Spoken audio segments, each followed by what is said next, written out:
Bonjour à vous, je dirais même plutôt bonsoir à vous et bienvenue pour ce chapitre 11 de la partie 2. Chapitre 11, juillet 2013, une graine est plantée. Alors que cette mission au Cambodge touchait à sa fin, je sentais l'envie de partir pour une mission plus longue, en immersion totale, en mode sédentaire plutôt qu'en mode nomade. Je me questionnais.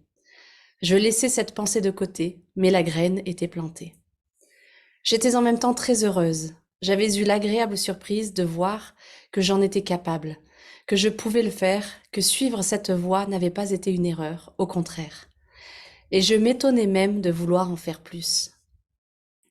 Lors de mon débriefing, une émotion intense m'a rattrapée par rapport au groupe, à l'ambiance, aux liens que nous avions tissés et au fait que grâce à eux, je m'étais dépassée. Tous étaient émus alors que je laissais ressortir mon émotivité. À Siem Reap, pour notre dernière soirée là-bas, nous avons décidé de sortir, de rire, de danser, d'en profiter encore. J'avais retrouvé ma jeunesse, je dansais jusque tard dans la nuit. Je m'étonnais de pouvoir aussi bien tenir à la fatigue, aux soirées, aux nuits courtes et aux journées très longues. Ce soir-là, je rentrais seule à l'hôtel, en passant par des ruelles inconnues et sombres. Et pourtant, en relisant mon carnet de l'époque, j'ai été surprise de lire cette phrase étrange. Au final, on arrive à bon port.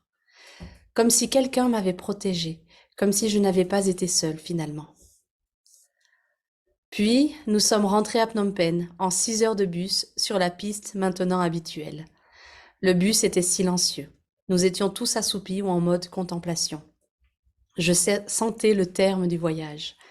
Sur la fin du trajet, nous chantions, nous échangions les photos, nous nous remémorions les moments marquants. Nous avons rejoint la capitale, retrouvé le bruit des klaxons et opté pour une soirée tranquille en mode pique-nique dans une des chambres de l'hôtel. Les discussions intimes sur la vie, les histoires de cœur, les deuils, les joies et les peines.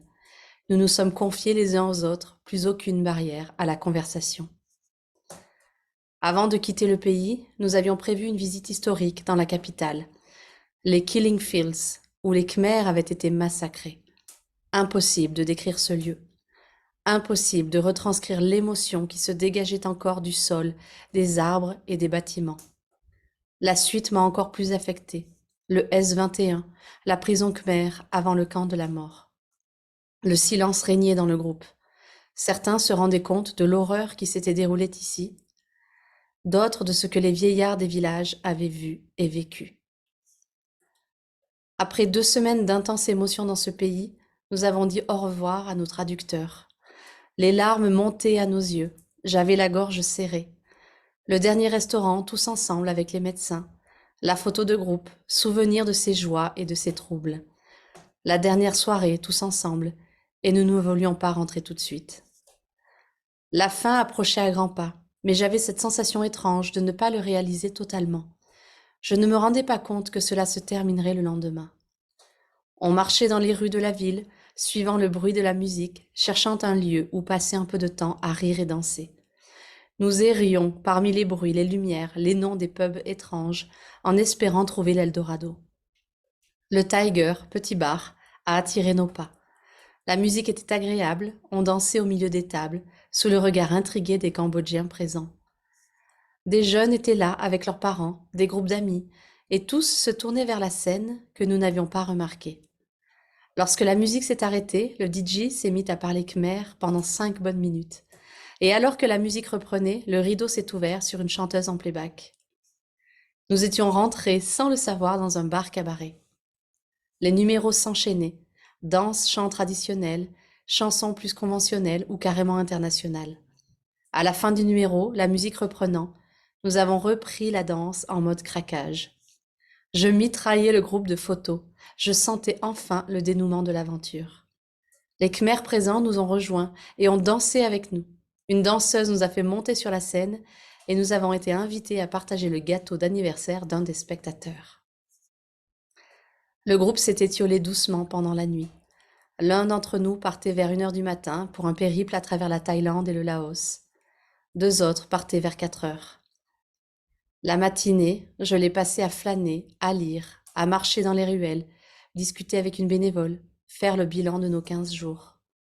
L'énumération des instants intenses débutait, suivie par les rires et les évocations plus dramatiques ou douloureuses.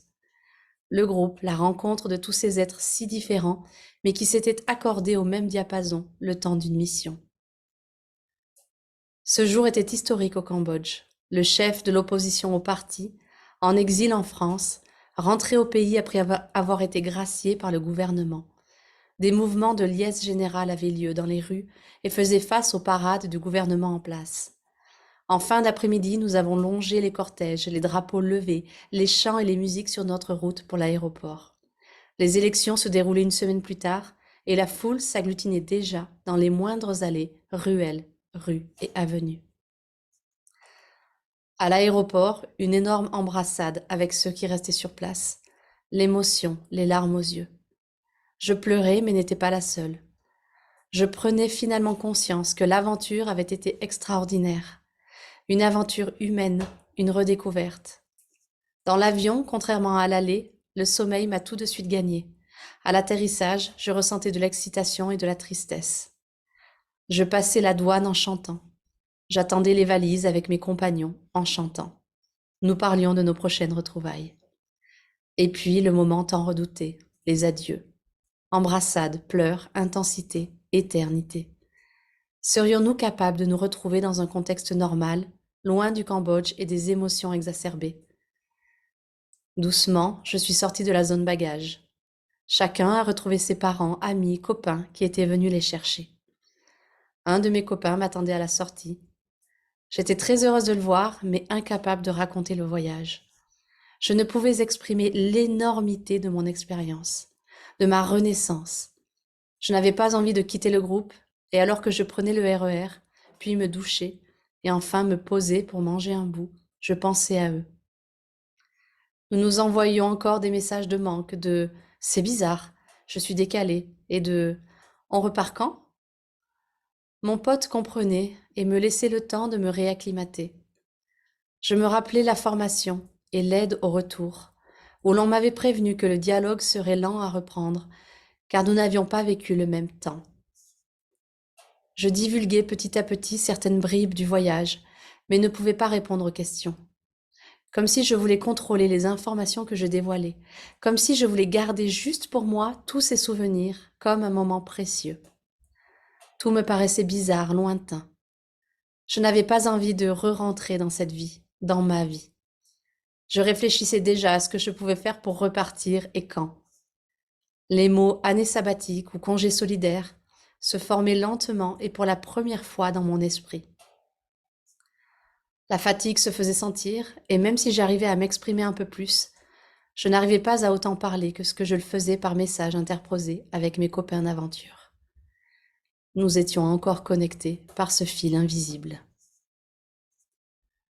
Je partais le lendemain très tôt, une formalité à présent, pour l'aéroport. J'étais seule, étrangement seule, après avoir vécu 2 semaines en communauté. La veille, j'étais dans ce même emplacement avec 10 autres personnes en train de chanter. Et je me trouvais là, seule, à attendre mon vol pour Nice. J'en profitais pour appeler ma famille. Ma sœur avait eu quelques nouvelles de moi lorsque je m'étais connectée depuis Siem Reap, au milieu du voyage. Ma mère m'avait trouvée radieuse sur les photos que ma sœur lui avait transmises, et ses peurs avaient alors disparu. Ce voyage a effacé beaucoup de mes peurs. Il m'a montré que j'étais capable de plus que ce que je ne croyais initialement, et a ravivé mon âme d'aventurière, mais surtout mon âme de rêveuse. Alors que j'embarquais, je ressentais un coup de blues. Je partais vers mon ancienne vie. Dans ce voyage, je me sentais réellement bien. Il n'y avait pas de jugement. Je m'habillais mal, je me mettais à l'aise, je n'étais pas maquillée, je suais. Et pourtant, il n'y avait jamais un mauvais regard, de jugement négatif. Cela faisait tellement de bien comparé à ce monde de mode et parfois de futilité dans lequel je vivais, où je sentais sur mon dos le regard scrutateur des moindres détails vestimentaires. Là-bas, avec juste une douche et un peu de mascara léger, j'étais radieuse. J'avais touché à ce bonheur. Je savais qu'il était possible.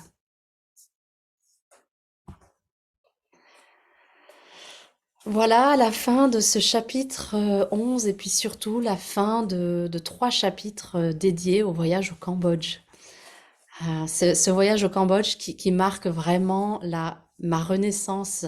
Je dirais plus que ma renaissance, c'est mon début de reconnexion à mon âme, la réintégration, ou en tout cas la redécouverte de qui je suis, de ce qui m'anime, de ce feu intérieur qui est en moi, et, euh, et notamment aussi qui me, euh, qui est un moment important où je regarde mes peurs et je les dépasse. Et en cela où j'apprends également à, à être moi, pleinement moi, avec des inconnus, et à me redécouvrir, à me re-aimer, je dirais, si je peux aller même jusque-là, à aimer la personne que je suis, l'âme que je suis, dans ce chemin en fait bah de retrouvailles intérieures. Ce chapitre 11, il marque en fait la fin aussi, et puis à son échelle, il marque un petit deuil, le deuil de cette bulle bah, qu'on peut vivre. Moi, donc c'est ce voyage-là, et puis bah, d'autres personnes, ça peut être des bulles qu'on peut vivre quand on fait des stages, par exemple de développement personnel, ou des bulles qu'on peut vivre dans des projets, où on arrive à la fin d'un projet, et on se retrouve dans cette phase en fait, comme dans tout cycle, la phase de l'automne et de l'hiver, la fin du cycle, la fin de la fermeture de la bulle, pour nous faire aller dans la bulle suivante, mais en tout cas, d'accueillir la fin. Et je mets un certain temps, en fait, à sentir et à accueillir. Et la manière dont je le vis, c'est en fait par le fait de célébrer le fait d'être ensemble. Donc, dans ce chapitre, je parle beaucoup, si vous l'écoutez bien ou le lisez bien, je parle beaucoup de rire, de danser, de chanter pour engrammer en fait en moi la joie, la connexion à la joie de ces moments-là. Et même si à la fin et qu'on sent que la fin arrive, eh bien de profiter pleinement jusqu'au bout de ces instants qui sont fabuleux.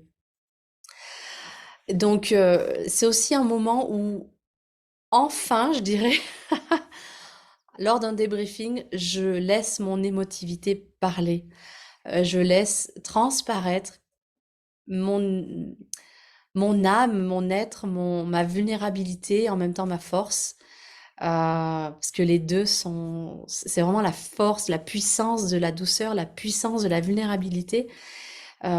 Si vous n'en avez pas conscience, je vous invite vraiment à tester, parce que la puissance de la vulnérabilité, de l'authenticité, qui permet en fait de relier deux personnes d'âme à âme, qui permet de créer ce lien entre deux personnes en dehors de toutes les couches et les faux semblants qu'on met, de juste être pleinement soi dans sa vulnérabilité, dans sa puissance, et d'être là, de poser ce qui est présent. Et en fait, à ce moment-là, ça crée en moi euh,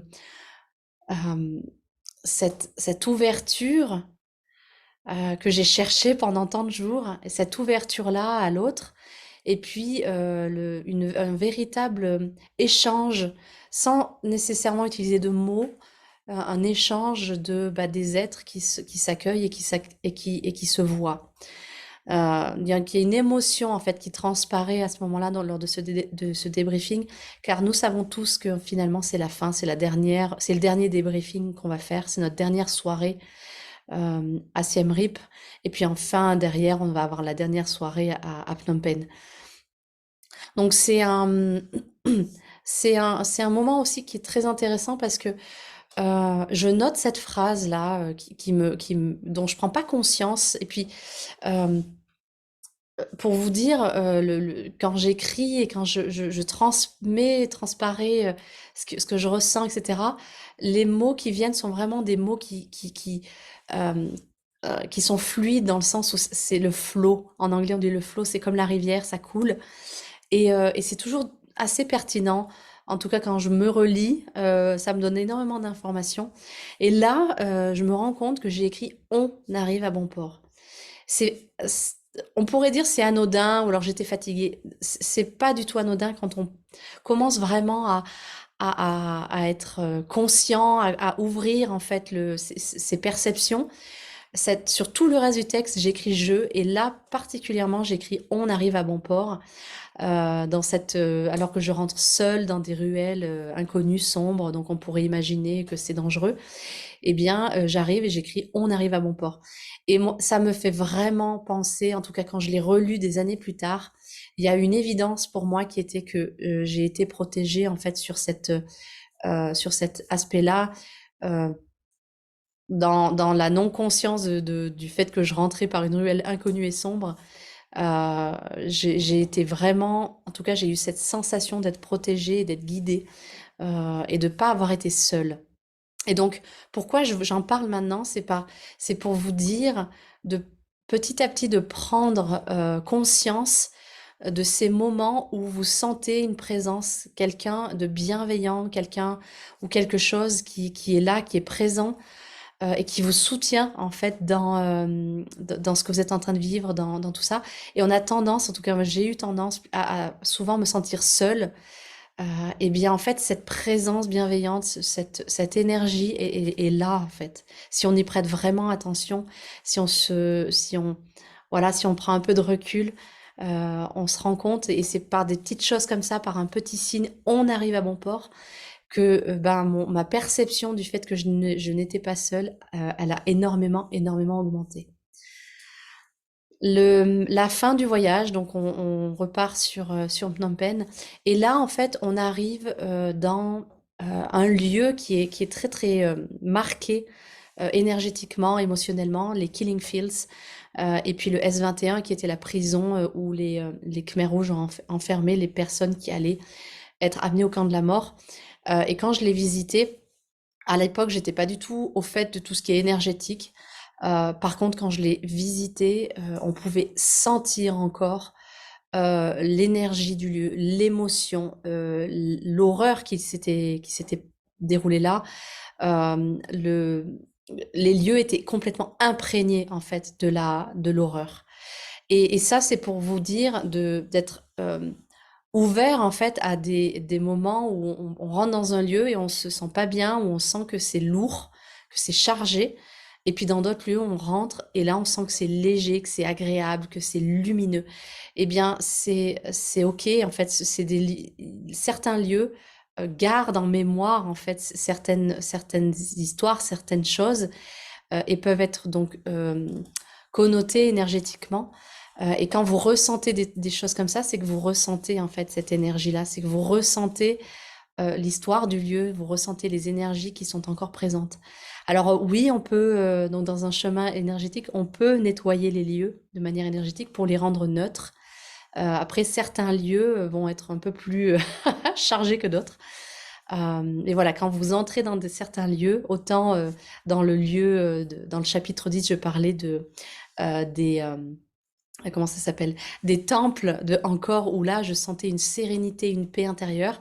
Et là, bah, pour faire un contraste, dans le S21, je me sens mal, je sens un malaise, je sens l'horreur. Et c'est suffisamment fort pour que je le ressente dans le corps et que je le ressente aussi dans mon émotion, en fait. Et à l'époque, je le dis, je tiens à le préciser de nouveau, c'est il y a 10 ans, un peu moins de 10 ans, je n'ai pas du tout cette conscience énergétique que j'ai aujourd'hui. Donc voilà, c'était un point important à souligner. On n'a pas besoin d'avoir la conscience énergétique pour ressentir des choses. Ça, c'est important. Euh, et puis, eh bien, la fin, donc la fin euh, qui, le deuil ou la fin qui se dévoile par par des signes également, par des petites choses, petit à petit. On dit au revoir au traducteur, donc le groupe diminue. Et puis ensuite, on dit au revoir au médecin, donc de nouveau le groupe diminue. On fait une photo de groupe. Voilà, plein de petits trucs qui dénotent petit à petit, ben voilà, le fait que le groupe petit à petit se restreint et que on arrive à la fin. Et là, je le réalise vraiment. En fait, le fait de voir le groupe diminuer, je réalise à ce moment-là pleinement que oui, ça y est, c'est la fin. Donc, dans un chemin, en fait, que ce soit le deuil principalement, et puis que ce soit la maladie, que ce soit la fin d'un cycle, la fin d'un projet, en fait, et même dans la nature, en fait, si on revient à ce que la nature nous montre, tout simplement, on commence à avoir des signes précurseurs de la fin de quelque chose. Et on rentre de nouveau dans un chemin de conscience et d'observation. Est-on conscience de ces signes qui sont là ou pas? Et puis d'intégrer l'information que la vie nous amène. C'est c'est super intéressant parce que par moment, donc sur certains projets, par exemple, quand on sent que la fin va arriver, c'est de prendre en considération ces informations-là, de, de sentir en fait qu'on arrive au moment de l'automne et puis de voir qu'est-ce qu'on peut planter de nouveau.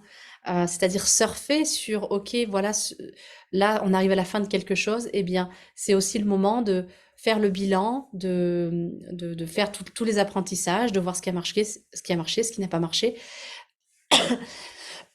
pardon. Et puis en même temps de préparer la suite, de faire une phase d'intégration pour préparer la suite.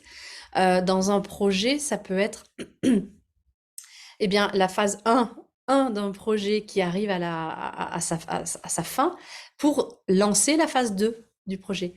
Quand on arrive à une fin de cycle, ça ne veut pas nécessairement dire que c'est la mort du projet ou la mort de la chose dans lequel le cycle se trouve.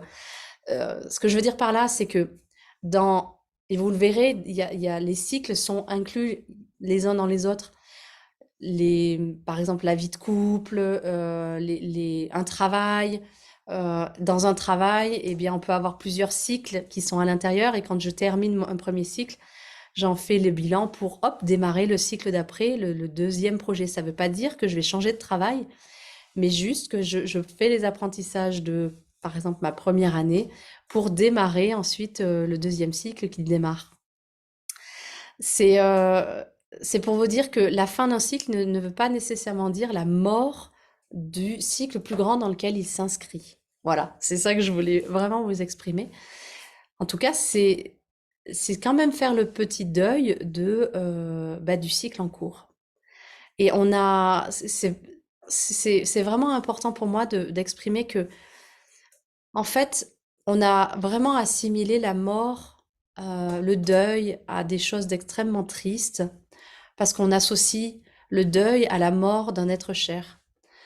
Le truc, c'est qu'en fait, les deuils, on en fait pratiquement tous les jours, en tout cas tous les mois, euh, tous les trimestres dans nos vies. On s'en rend peut-être pas compte, mais on en fait de manière très très très régulière. C'est le deuil aussi de l'ancienne version de moi et puis la naissance de la nouvelle version de moi. Quand on a des prises de conscience ou des décisions que l'on prend ou des choix que l'on fait, de laisser derrière certains trucs pour aller vers du nouveau, tout ça, ce sont des deuils de l'ancien pour accueillir le nouveau. Alors, le deuil, c'est un mot un peu fort. Alors, on utilise peut-être plus le mot la fin de quelque chose pour démarrer quelque chose de nouveau. En tout cas, on touche à cette notion un peu d'énergie énergétique du deuil, à une échelle qui est plus ou moins grande. En tout cas, on touche ça du doigt. Donc, ce chapitre, il aborde finalement un peu le deuil. Et, euh, et sur la fin de ce chapitre, euh, la notion de je n'ai pas envie de parler de ce que j'ai vécu. Donc j'arrive à Paris, j'ai un ami qui vient me chercher, on passe la soirée ensemble, je dors chez lui. Et en fait, je suis incapable de lui partager ce que j'ai vécu. C'est trop présent, c'est trop fort. J'ai besoin d'intégrer. Et ça fait partie du deuil également. Ça fait partie de la fin de cycle. Le besoin d'intégrer ce qui s'est passé, d'apprendre de ça, presque d'avoir ce moment un peu sacré avec soi-même de silence. On parle beaucoup en spiritualité le pouvoir du silence. Eh bien, c'est ça, c'est faire la place à l'intérieur de soi en silence pour accueillir ce qui s'est passé, accueillir la fin de ce qui est en train de, bah voilà, la fin de ça. Et, et juste s'autoriser en fait à, ok, je peux pas en parler parce que pour l'instant j'ai besoin d'intégrer à l'intérieur. Et juste de l'exprimer comme tel, et c'est ce que j'ai fait. C'est dans la communication bienveillante. L'autre ne comprend pas nécessairement ce qui est en train de se passer pour vous. Il a envie de savoir. Il vient, il vous accueille. Il a envie de bah, que vous partagez en fait l'expérience que vous avez vécue et c'est complètement normal. Et moi, je n'avais pas du tout envie de ça, pas euh, parce que j'avais pas l'élan, mais vraiment parce que je sentais que ce n'était pas le moment et que c'était important pour moi de prendre du temps pour moi intégrer ce qui était en train de se passer. Euh, et, et en fait, si j'étais restée comme ça, j'aurais pu créer un énorme non-dit. Alors, ce que j'ai décidé de faire, c'est d'exprimer tout simplement le fait que là, je m'excuse, c'est trop récent, j'ai besoin d'intégrer. Et donc, j'ai de la difficulté à exprimer ce que j'ai vécu. Quand ce sera le moment, je pourrai te le partager. Et tout de suite, ouf, ça crée une respiration, ça crée une expiration dans la relation qui permet de dire, OK, OK, c'est pas parce que la personne n'a pas envie de me le dire. C'est parce qu'elle a besoin elle-même d'intégrer et de comprendre ce qui s'est passé.